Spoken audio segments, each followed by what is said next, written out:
जापानी हुकूमत ने गैर शादीशुदा लड़कियों के लिए अनोखी पेशकश मुतारिफ करा दी। जापानी मीडिया के मुताबिक कुंवारी खवातीन के लिए एक नए मंसूबे का आगाज़ किया गया है, जिसके मुताबिक हुकूमत खवातीन को टोक्यो शहर से देही इलाकों में शादी की तरगीब देगी, जिसका मकसद देही इलाकों में खवातीन की कम होती हुई तादाद में इजाफा करना है। मीडिया रिपोर्ट के मुताबिक इस इकदाम से जापान की हुकूमत को उम्मीद है कि नौजवान लड़कियों को तालीम या मुलाजमत के लिए टोक्यो में रिहाइश इख्तियार करने का रुझान कम होगा, जिसकी वजह से देही इलाकों में भी कुंवारे मर्दों को शादी के लिए दुल्हनें मिल सकेंगी।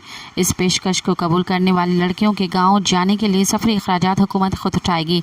साथ ही टोक्यो से देही इलाकों में मुंतकिल होने वाली खवातीन को $7,000 अमेरिकी तक भी फराहम किए जाएंगे। मज़ीद खबरन ऐं तफ़सीलात लाइ विज़िट कयो असांजी वेबसाइट www.awamiNewsHD.com ऐं ॾिसंदा रहो अवामी न्यूज़ HD।